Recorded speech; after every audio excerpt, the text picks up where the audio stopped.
As much as I hate you, thank you. You don't have the guts to publish. বিচ্ছেদের পর এই প্রথমবার এক হলেন তাহসান মিথিলা। এ নিয়ে আলোচনা সমালোচনা ঝড় সামাজিক যোগাযোগ মাধ্যমে। তাহসান মিথিলার এক হওয়ার বিষয়টি নিয়ে ভক্তদের কেউ ইতিবাচক মন্তব্য করেছেন, আবার কেউ নেতিবাচক মন্তব্য তুলে ধরেছেন। তবে সংবাদ সম্মেলনে দেখা গেছে খুব উচ্ছ্বাসিত তাহসান মিথিলাকে।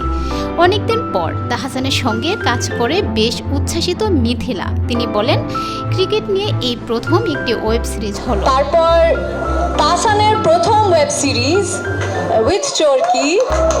তাহসানের প্রথম ওয়েব সিরিজ চরকির সঙ্গে সম্মিলিত প্রচেষ্টায় একটি ভালো কাজ করেছি। আশা করি আপনাদের খুব ভালো লাগবে, কারণ কাজ করতে গিয়ে আমাদের বেশ ভালো লেগেছে। অন্যদিকে ওয়েব সিরিজে কাজ করতে পেরে উচ্ছ্বাস প্রকাশ করেছেন তাহসান নিজেও। তার মতোই দেখছে। So I am very grateful to this amazing team যারা চরকি। তিনি জানান, বাজির গল্প দারুণ। ওটিটিতে এমন একটি কাজের মাধ্যমে যাত্রা হোক, এটাই চেয়েছিলাম। অবশেষে সেটা হচ্ছে। আশা করি কাজটি দর্শকদের আশাহত করবে না। সাসপেন্স ড্রামার ঘরানার এই সিরিজে তাহসান খান ও মিথিলা ছাড়াও অভিনয় করেছেন মিম মান্তাসা, মনোজ প্রামাণিক, নাজিয়া হক অর্ষা, শাহাদাত হোসেন, পার্থ শেখ, তাসনুবা তিশা, আবরার আধার সহ আরও অনেকে।